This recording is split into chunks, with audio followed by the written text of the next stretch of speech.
Well, first of all, it's a delight to be with such a group as this. This is my second occasion, and I know from the first what a widely dispersed and incredibly influential group you are. The work that's being done by each of you in your world is something that is transforming literally the world of commerce, and that's kind of what I want to talk about today is how these changes, primarily driven by technology, are calling us to a new form of leadership, and I call it the quantum leadership because I think we all recognize we now live in an exponential age. But just a little bit about me. I always have to apologize first because I am in fact a lawyer, but I'm in recovery. I'm doing my best to get over that tendency that I've had as a litigator to see everything as a nail and hit it with a hammer. But over the 40 years of my practice, I've done a lot of work with companies. I was a labor and employment lawyer, so my clients were always the management side. And that has taught me a great deal about what I am thrilled to do now. I am also a professor of law, but I'm not an academic. They won't have me. I'm a pracademic, meaning I love where law theory and practice intersect.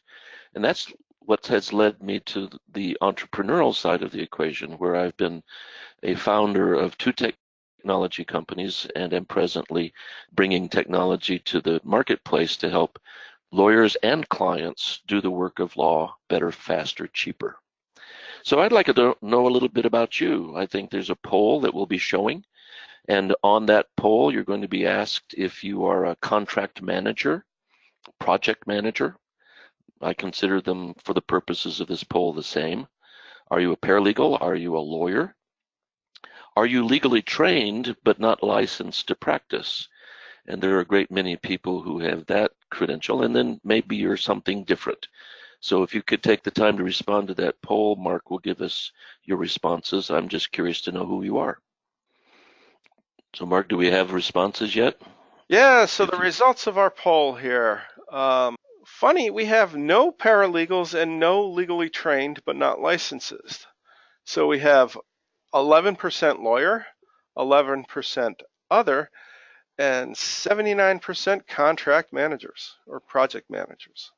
That's great to know, and appreciate that because that'll help me reflect the fact that that vast majority of you are doing what once would have been considered the job of a lawyer. And that's part of this change that I want to address. So another question for the poll, and this is a question about where you work. In other words, are you in a corporate legal department? Are you in a corporate contract management or commercial department and therefore working for a company but not in the legal department? Or are you in a corporate department other than either legal or contracts? Are you a part of an outside law firm that provides services to corporate clients? And then the final choice is perhaps you're a third-party consultant. So if you could give us your thoughts and responses to those questions, it will also help me understand better who you are. All right, so there's nobody here from an outside law firm. Third-party consultant, 4%. Corporate department other than legal or contracts, 8%.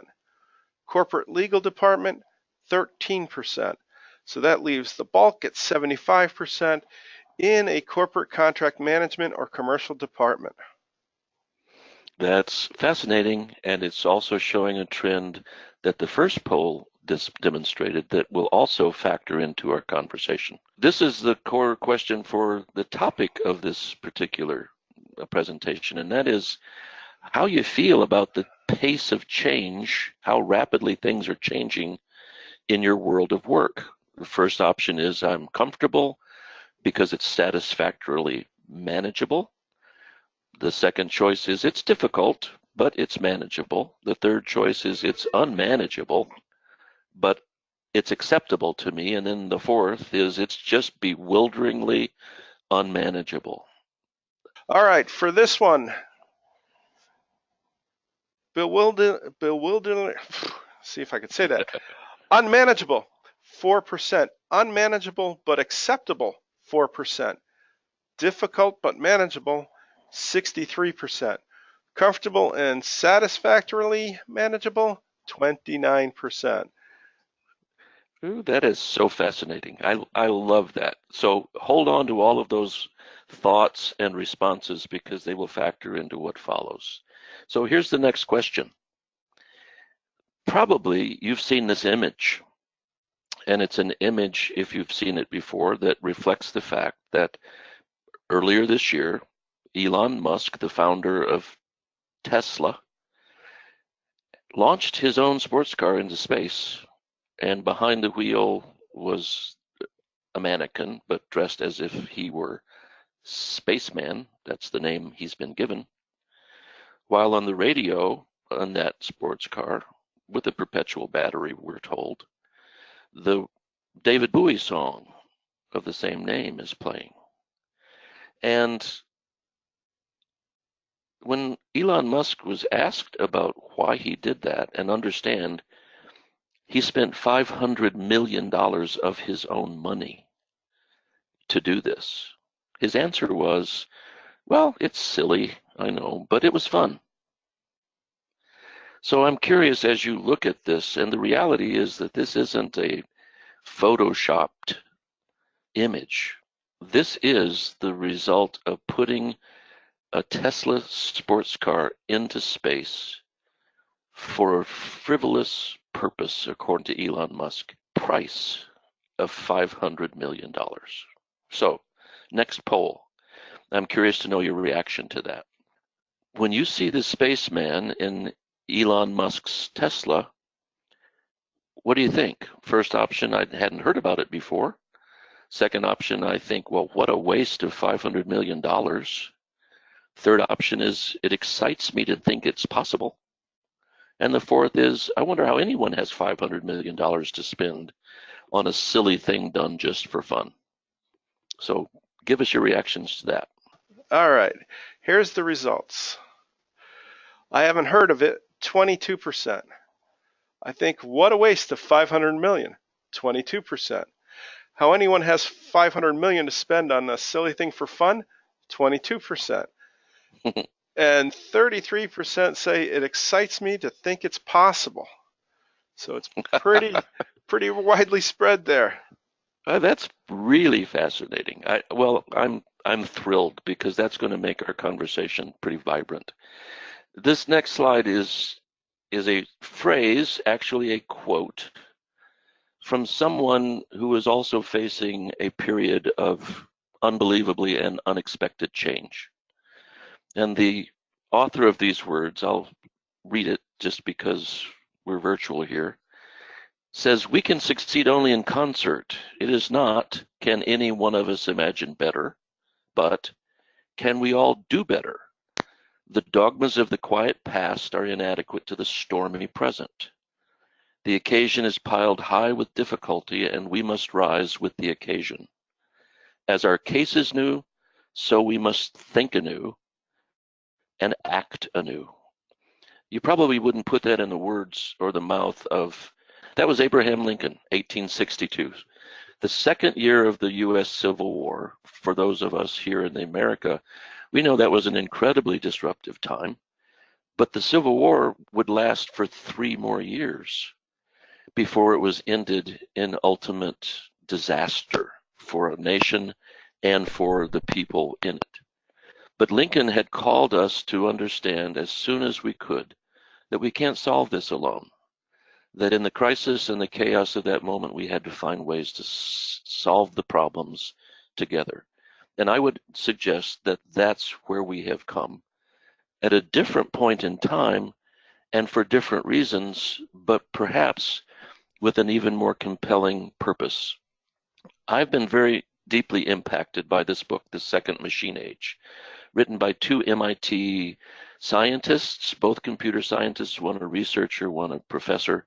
And in it, they tell us that the first machine age, which they date from the advent of the steam engine until 2006, was pretty linear in terms of progression. Things changed and they were fairly predictable. And then in 2006, and they cite lots of reasons for it, we entered the second machine age, which in their view became exponential. the rate of change became radically unpredictable when we're in an exponential age. And as a result, they said that that has changed our commerce and our culture from one of scarcity to one of abundance, from one of competition to one of collaboration. Now, you're probably asking, as I did, well, where's the proof in that? Well, hold on. Let's see if there is some proof in that. If you're familiar at all with Moore's law or computer science, you know that Gordon Moore in 1984 created a projection that was both retrospective and prospective about the rate of change that computers would bring to commerce and culture.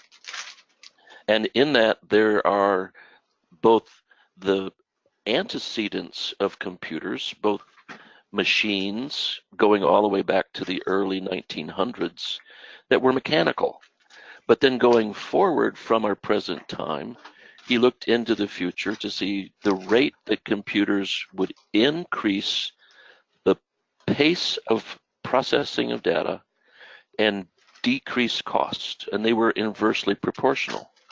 So he has said, in essence, that over that 120 years, the progress of computerization has been somewhat predictable. He also says that by 2025, his law will break down. So what does that mean? Well, if it's true, and if we use technology and the rate of its change and plot it against the passage of time, the knee of the curve, as they say, would have occurred in 2006. So let's put Moore's law, as he programmed it, over that. And we can see, well, okay, I understand what he's saying, but look what happened. It became exponential. At some point in time, and he agrees that the knee of the curve was in 2006, the predictability of the pace of change radically was altered. So where are we in 2018? Are we there? Or are we there? Or does it even matter? Because when it's exponential, it is no longer linear. And we cannot predict the technology we'll hear about tomorrow on the basis of what we know today. So this all brings into view the whole idea of artificial intelligence, which is by no means a new idea. Matter of fact, the term was coined by John McCarthy back in 1956, when at Dartmouth University, where he was a mathematician, he convened the first artificial intelligence conference. And he defines artificial intelligence in very simple language. It's the science and engineering of making intelligent machines perform work previously performed by humans. Well, if that's artificial intelligence, we can go all the way back to the early 1900s or way back into the 1700s to see how machines have always been doing work previously performed by humans. And then he demystifies the phrase by saying, as soon as it works, they don't call it AI anymore. And I think that's probably pretty true of all of us. We carry around in our pockets an amazing amount of AI doing for us things that we used to do for ourselves in far less time, far more effectively, and at far less cost. Better, faster, cheaper. So it seems to me that the real way to think about AI is not artificial intelligence as much augmented intelligence, where the human brain works closely with the machine capacity to process information in a very compatible way. Instead of imagining the robot that came to eat the United States or the world, realize that AI presently can be understood in basically three tiers. The first is what we call artificial narrow intelligence, or ANI, which is specific to a particular application. When I can ask Alexa to turn on my lawn watering system, that's a very specific application. When Amazon is looking at my purchase practices and suggesting me the next book I want to read, or the next part I need to replace on my 1968 Oldsmobile, it's because it's looked at the patterns of my purchases. That's narrow artificial intelligence. But then there's artificial general intelligence, which is theoretical in that at some point it is believed that machines can actually fully function like the human brain. That's AGI, multifunctional, multidimensional, operating in real time, just like the human brain. And then the third level is artificial superintelligence. Basically, it's an intelligent engine that operates on the same basis as the entire human population. Well, that's when we start getting scared about the Terminator, or HAL, if you're old enough to remember the Space Odyssey, which now the machines are taking over the world. And that's what we fear. And I'm certainly not suggesting that could not happen. But here's the reality. We've only achieved the first level. Beyond that, even the most advanced computer scientist will tell you AGI and ASI are theoretical, yet to be achieved. And I've heard of some of even the most adamant proponents of AGI suggest we may not see that, if at all, until 2045. Again, I don't know where we are in that process, and in the exponential world might happen sooner than we believe. But now and into the foreseeable future, for all of us, we're just dealing with these incredible tools. I call them augmented intelligence that help us do our jobs better. And now we add to that, as a result, explosion of data. The people at IBM Cognitive Legal, with whom I'm closely associated with, have projected that by 2020, the digital data will double every day.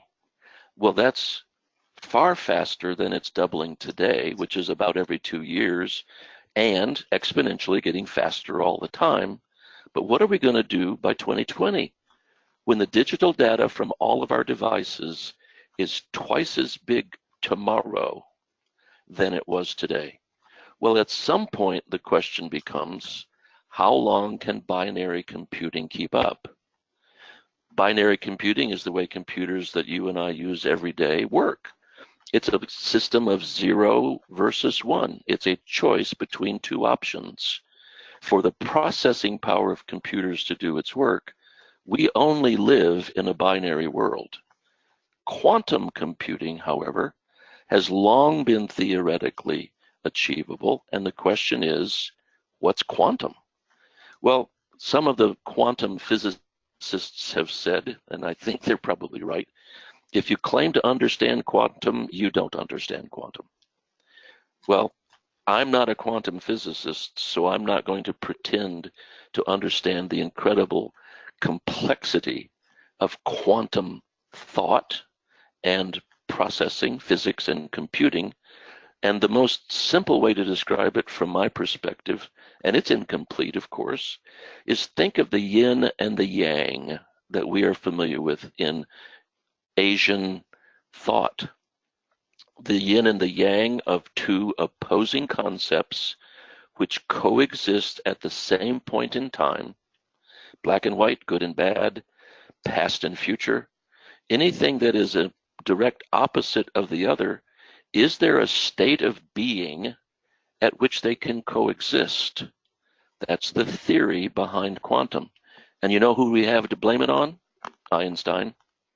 This is a fascinating letter sent to, quote, Mr. Einstein in June of 1907. He had applied for a doctorate at the University of Bern, but he's not eligible, despite the fact that he achieved the degree, to become an associate professor. This is the language that they used to tell him he wasn't smart enough. While you pose an interesting theory in your article published in the German phrase Annalen der Physik, we feel that your conclusion about the nature of light and the fundamental connection between space and time are somewhat radical. We find your assumption to be more artistic than actual physics. And so he was dismissed. We now know he was a genius, for which he received the Nobel Prize as a result of his relativity theory, meaning what's the relationship between time, speed, and matter? It's relative. That is the essence of quantum thinking. Well, folks, it's here. IBM Q is an example of quantum computing that presently exists, which processes information 100,000 times faster than traditional computing. And the fascinating thing about it is it's no longer theoretical. I'd like to introduce you to the sounds of quantum computing. Welcome to Sounds of IBM. This is the first IBM Q computation center where the commercial quantum systems used by the IBM Q network live. The IBM Q network is a worldwide organization of industrial, research, and academic institutions joining IBM to advance quantum computing and launch the first commercial applications. Here we see a 20-qubit system which will be accessed online by members of the IBM Q network. In the future, they will have access to 50-qubit systems which IBM recently prototyped. Listen to the tinkling whoosh the system makes as it maintains the ultra-cold 15 millikelvin temperature required for IBM's superconducting qubits to operate. That's colder than outer space. Cold enough to make atoms almost completely motionless. This is an open dilution refrigerator that contains the qubits of niobium, silicon, and aluminum. It's so dark and cold inside that it's almost impossible to find even one photon of light. Join us and experience Sounds of IBM, the IBM Q. Well, we could listen for another 4 minutes to that sound. It's fascinating. And maybe your brain broke just like mine did to realize that we're not talking theoretical anymore. It's real. The first quantum computer that IBM Q developed was operating at 2 qubits, the second at 5 qubits, which is a denominator for the means by which the speed of processing is measured in the quantum world. The third computer, the one you just saw, operates at 20 qubits, and the next one, which has already been prototyped, will operate at 50 qubits. Do you see something exponential there? So this is going to take us all the way back to that first question that I posed, and that is, are we really living in an exponential age? And if so, have we moved from competitive to collaborative, from scarcity to abundance? Here's the link between the spaceman in Elon Musk's Tesla and IBM Q. They are all open source technologies. And that means, of course, open source is free to access by anybody who wants to use it and improve it. Tesla technology, as powerfully financially rewarding as it has been to Elon Musk, is open source. IBM Q is open to all who wish to use it to develop applications at no cost. That sounds to me a great deal like Exponential. So why does this all matter? Don't you feel, as many of us do, that the pace of change is becoming faster and faster and faster? And therefore, what does that have to do with leadership? How does that impact my role in my work, regardless of whether I'm a manager, an employee, a director, an executive? It just doesn't matter. I have a leadership responsibility, and I have to follow the leadership of others or be influenced by it. Why this all matters is, if all of this premise is true, the old way of leading is no longer adequate in a quantum or exponential world. Let me give you some examples out of my world. I've been a lawyer, as I said earlier, for 40 years. In the binary world of X's and O's, of good and bad, I win, you lose, that's a very hierarchical, binary view of the way in which things work. The ABA is the association, in the United States at least, that recognizes the value of lawyers and attempts to lobby on their behalf and provide resources to those members. Watch what's happened in the last 2 years. In 2016, the ABA lost 55,000 members. In 27, a total of 60,000. When you're paying $1,000 a year to be a member of the ABA, that's a pretty heavy hit. So in 2 years, the ABA lost $137 million and operated at a $25 million net operating loss. And therefore, how long is that sustainable? If an industry built on competition, I win, you lose, is suffering that kind of loss, then what does it mean to the way in which leadership must be offered in an exponential age? All of which led to this major restructuring just a month ago, in which massive numbers of ABA staff were released, and a constriction in the ability to provide resources under that I win, you lose model was visited upon the membership. Well, how about the legal market, another area in which I am very invested? And this is where you come into view. In 2017, the Georgetown Thomson Reuters report on the state of the legal market, January 2018, reported that $10 billion was lost from those largest law firms, the 300 largest law firms, and it went to alternative legal service providers. Well, at least 70% of you are that. Those of us who have law degrees are watching what once we thought was the profession of law be performed by people who don't have a law license. They can be in big accounting firms like Price Waterhouse or Deloitte, and they can be in technologies doing law better, faster, cheaper than those of us who have a law license have chosen to do. So what's going on? Well, the law firms said, we don't know. We don't know what to do about it.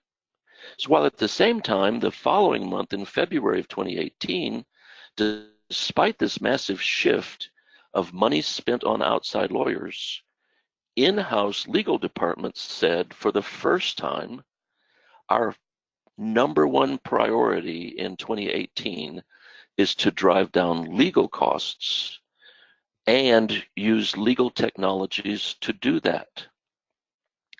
This is the first time that data security has not been their number one concern.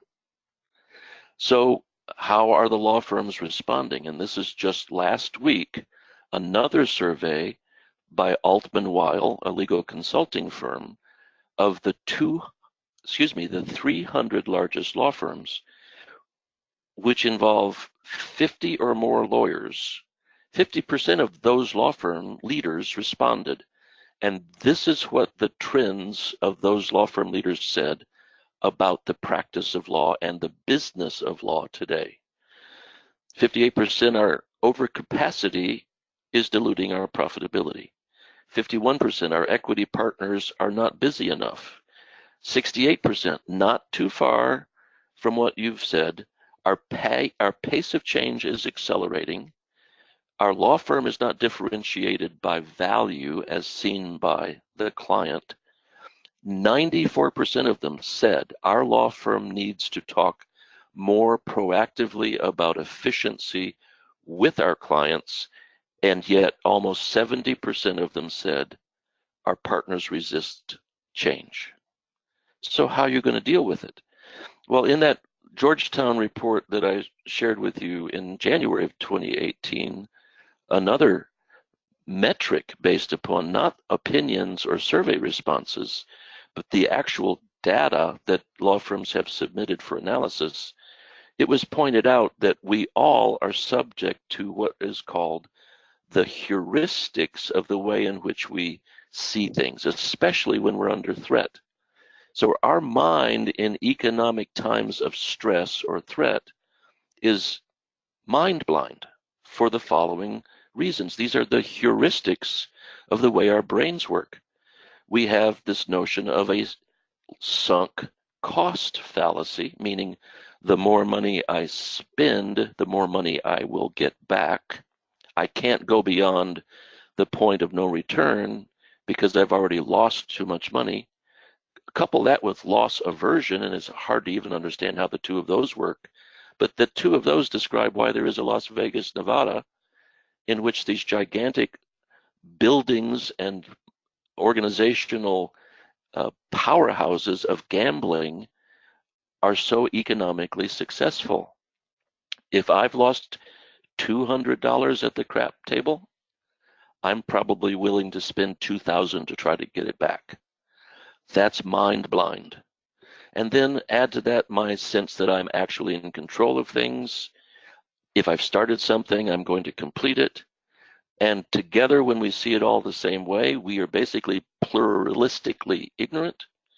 And if my identity is tied, I can't see the value of relinquishing that identity. These are the things that take place in our brains when economic threat appears on the horizon. So my question is, and I think the question this entire conversation is about is, does leadership today need a moonshot?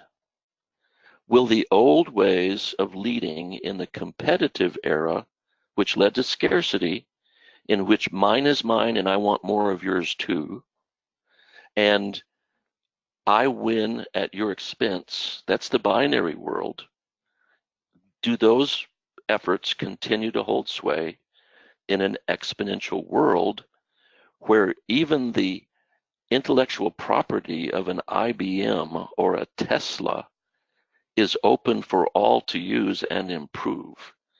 Is there a difference between the old way of leadership and what's necessary in the new way, which is the entire premise of the second machine age? Moving from competitive to collaborative is the only way we will thrive in the exponential age. So a way to look at that is another book that I'm fond of, written by Jeffrey Moore, which illustrates the difficulty it takes for us to move from an old way of thinking into an innovative way of thinking that we've never experienced. It's called crossing the chasm.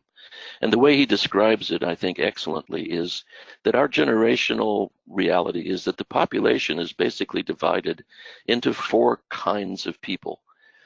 Those who are innovators, who are thinking outside of the box all the time, the early adopters who are willing to explore what the innovators are coming up with, and then the vast majority of people who are pragmatists, who are accustomed to doing what has worked well in the past and not all that interested in changing it. And then there are the laggards. And right in the center of that journey from pragmatist to early adopter is the chasm of chaos, according to the author. Another way of looking at is that the innovators, early adopters, the pragmatic majority, both early and late, change agents, and laggards, all are driven by a variety of different pressures and reference points. You'll get the slides and you can study this at your leisure. But the point is that in crossing the chasm, the innovators, the early adopters, and then the chasm, followed by the vast majority of people and leaders, are either early or late majority, and there still are a good number of laggards in every moment in time. So the innovators are those who say, I've got an idea. The early adopters are say, well, let's go do it. And then there's the chasm of chaos. And until the early majority sees the need to think about it, nothing happens. And the late majority are saying, well, it's too soon to act. I'm not convinced that it's time. While the laggards are saying, not over my dead body. So the question is, where are we in this journey of change or innovation? This is the innovator's dilemma. How do new ideas ever take hold so that those on the other side of the chasm can see the value of joining the early adopters and making the changes? To me, that is the issue of leadership. And we all know from our own experiences in organizations that organizations have a variety of aptitude to embrace change.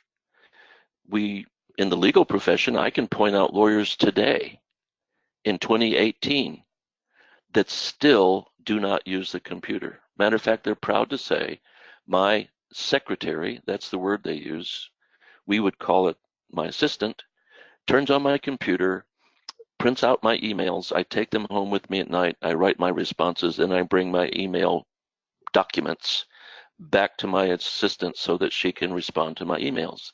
That still happens. There was once a time when emails were so threatening to the legal industry that some were threatened to be disbarred from the practice of law for using emails out of the fear that it would become compromising to confidentiality.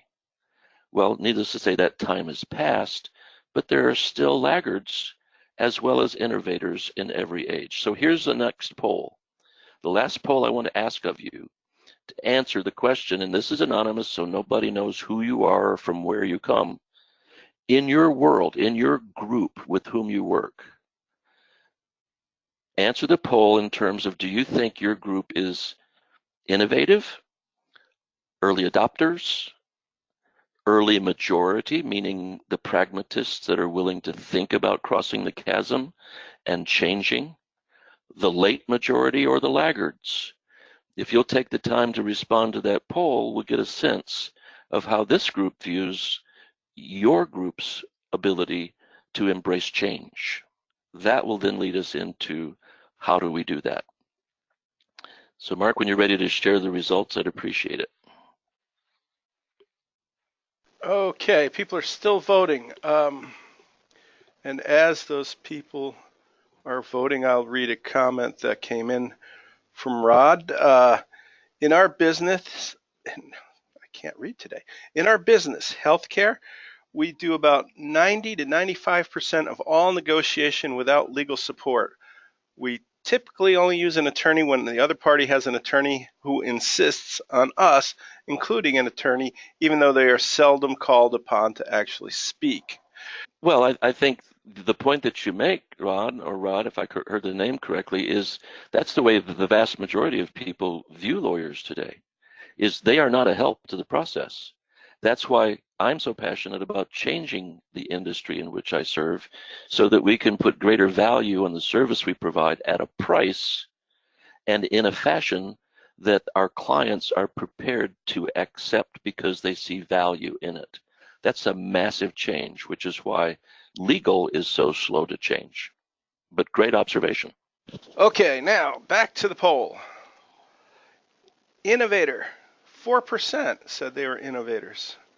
Early adopter, 29%. Early majority, 33%. Late majority, 25%. Laggard, 8%. That's pretty consistent with the crossing the chasm and analysis. What you've just described is basically the bell curve of innovation, and it's fairly represented on this call. So there should be nothing surprising about those responses other than they're pretty representative of the way organizations and individuals function. So what do we do about that?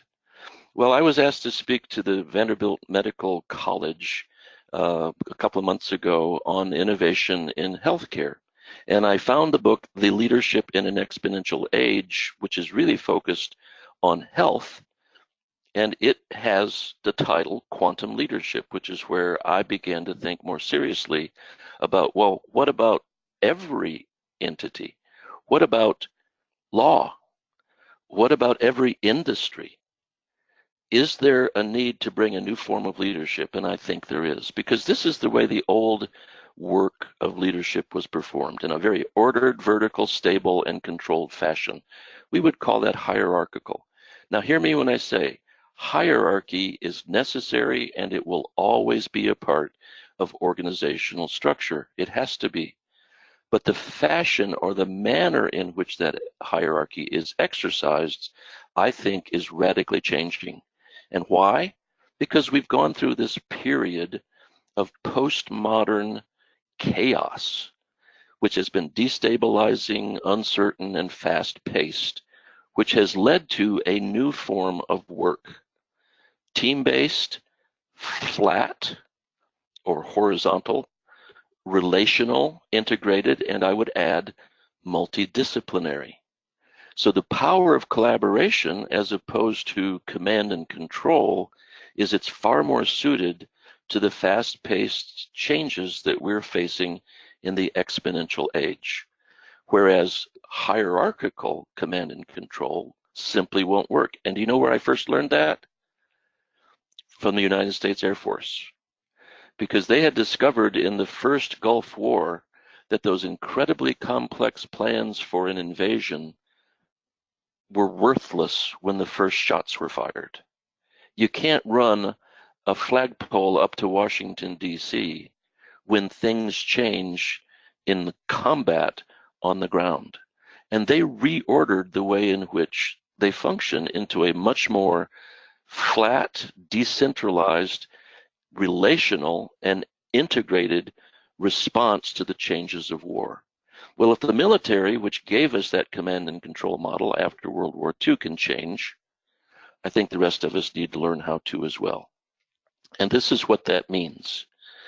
In the 20th century mindset of leadership, we imposed responsibility on people in which these various criteria of the deliverable we were looking for, the goal we were seeking to achieve, the value that we placed on it, the desire in which to be engaged, the purpose it served, the status that we derived, the change and the rate of change, as well as the activity we were engaged in, and the motivation to do it, all had very different components and values than the 21st century quantum leadership that seeks accountability as opposed to responsibility. Accountability is very different because it is self-assumed.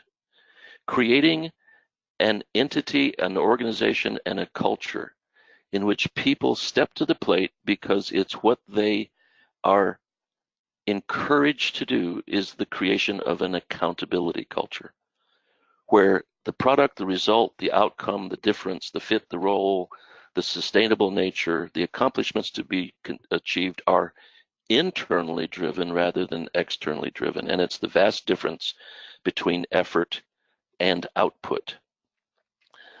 This is where the work that Patrick Lencioni has been doing for 15 to 20 years comes into play. The 5 dysfunctions of a team, if you recall that any of that work, start at the base by building trust. Leaders must be vulnerable. And then we have to learn how to master conflict, which means not avoid it, ignore it, avoid it, and run from it, but look for it, because it's the sign that a symptom of an organization's dis-ease needs to be addressed.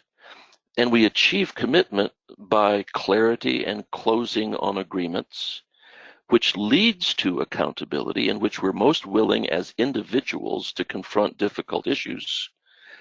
That's what allows us to then focus on the collective outcomes. The difference between the hierarchy of command and control and the new order of collaborative leadership can be best replicated by understanding each of the elements of a new role of leader. So what do? Well, you've seen and probably are familiar with the adage that every group must form and then storm in order to create norms of how they will perform. And that's the way of group orientation to productivity. And it begins when knowledge is hidden, when trust is unknown, and then we move into distrust which allows us to hoard the knowledge, and that's the competitive model. That ultimately, once we establish the norms of performance, we can begin to share the knowledge, collaborate with synergistic outcomes, and create knowledge in a virtually successive fashion. This is what it takes to lead in the exponential age. And just simply saying, do it because I said it, no longer has value. So with about 10 minutes remaining, I'm delighted to take any questions and have any level of conversation you'd like. And I'm a lawyer, so you can push back. My skin is thick, so I'll not be offended. Any questions that you see from the audience, Mark? Not yet. I don't see any questions yet, but if you went back a slide. Sure. I like your stuff around the outside. I like it. I'm not sure how it fits into the little mobile in the middle. So are you eventually going to come up with a new model that replaces this forming, storming, norming thing? No, I think that is the definition of what I'm describing. I think every group that comes together has to go through that process. They form, but they don't expect to have to storm in order to perform. They just want to go from form to perform. Well, it doesn't work that way, it never has. We have to anticipate the storm in order to create norms of behavior as a group that allow us to perform. And that's the cyclically reinforcing nature of group performance. Okay, so we're just moving from one paradigm of this cyclical thing to a different one with hopefully a different outcome. A different outcome because we're more focused on the process points in order to get there. And I know this sounds terribly theoretical and business management speakeasy, and I don't mean for it to. I think if we stop to realize that these are the experiences every one of us has had in our workplace. And in the old model of command and control, we expected simply to say it needs to be done and it was done. Well, that doesn't work anymore. I think we've talked about forming, storming, norming, and performing, but we just haven't been doing it. Now we have to be able to be leaders that know how to take a group from formation through the inevitable storm that every group has to undergo in order to identify norms of behavior. And that's a process that, if we do it well, will enable us to perform. But our history, because we come out of the old mindset, is, okay, you're formed, now perform. And we haven't given any attention to the prior stages of group success that must be addressed before performance is possible. And that begins with the storm.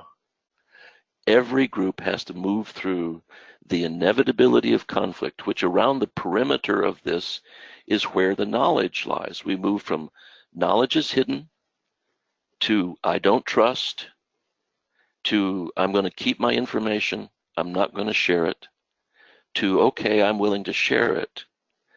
Before I even become collaborative and learn the value in sharing, which can then lead to synergistic outcomes and the creation of new knowledge. So around that periphery are the stages to which we must move in order to take a group from forming to performing by ensuring that we spend as much time and energy and resources on the storm portion as well as on the norm portion. And that seems like a waste of time. But I can tell you that I've seen in the new world of collaborative work outcomes that it's happening. In Silicon Valley, about a month ago, I was fortunate to be able to do a good bit of exploration of the way things take place in this highly digitally driven technology world. Met a system engineer who told me of the work that he does for a very well-known label that you would recognize in developing open source software. What he does every day is he has a system by which he applies an algorithm of his creation to the work to be performed in developing technology solutions. And every day, a new team is configured to work on a new product that they weren't working on the day before. That sounds crazy. That just sounds like an enormous waste. But what he said was, and what that delivers is a far more efficient, effective, and well understood software solution because new eyes with new disciplinary perspectives are coming to the product every day. And here's the kicker. The people on those development teams come from the big names in different technology competitors, from Microsoft to SAP to Dell to Apple. They're all working together on a product which will generate open source software. Now that blows your mind apart when you stop to think about it. If that's not evidence of how this world of commerce has moved from competitive to collaborative, I don't know what example I could possibly provide you. But this image before you on the screen demonstrates how that has to happen. And that requires a collaborative leadership mind as opposed to a competitive leadership mind. So that's my appeal. Can we generate greater collaborative leadership? Because it's fast replacing the competitive leadership of the past. Yeah, that's great, and that segues to comments by Rose and Devashis. The final Rose says the final stage in the group formation is actually adjourning, even though you go back to storming in your little thing. So after they perform, they kind of adjourn, and that's what you were talking about in that little vignette you just gave us. So that lines up with what you were saying there. And Devashis is basically saying, okay, we recognize that organizations need new leadership that acknowledge this new form of leadership. But where are they going to come from, and where's the change going to start? Oh, that's the best question of all. Now I could get into an entirely different tirade, if you wished, about the difference between education and training. I think we all understand that with this disruptive age, we're going to see old jobs disappear and new jobs that we can't even define today arise on the horizon. Colleges, universities, and other training centers cannot prepare people for jobs that don't exist, but they're beginning to exist. So where do we learn how to do that? We can't go get a degree in something that doesn't exist. But when we can bring the ability to provide training down to the individual level, and there are tools and organizations that are decentralizing education and training, the leaders are going to come from the people who stay current in the areas in which they need information about how to do their job. And they will be doing it with rapid iteration, not by going back to a bricks and mortar college and university, but by acquiring the skills on demand in real time through the digital world of blockchain, cryptocurrency, and a host of different tools available to teach people the new skills of new jobs. That's where it's going. And we're at the cusp of that. I'm involved in legal education, and I can assure you the way it's traditionally done is not going to prepare people to be the kind of lawyers that this new area requires. But on-demand training that is now being responsive to the way in which the market is changing in exponential ways in real time is going to be where people go to keep their skill set prepared for the new economy. So it's a vast reimagining of the way in which work is done and organizations survive. I can assure you that until the leaders begin to understand the new way of leading in the exponential world, the old leaders, look at the ABA, for example, will continue to suffer the consequences of maintaining a win or lose mindset. They're not going to survive. So everybody on this call has the opportunity to be a leader in the collaborative world. That's my call. That's my appeal. It's doable, but it's just not doable the old way. Rose just has a question, and I've been looking at it. Training or development, and I'm not sure there's really a difference or that you can separate the two. Well, I don't disagree with that at all. What I'm saying is what we call education is not the same thing as training and development. I think the training and the development that Rose refers to is the way in which the new leaders will acquire the skill sets that it takes to lead in a new way. You can't go get an MBA in exponential leadership.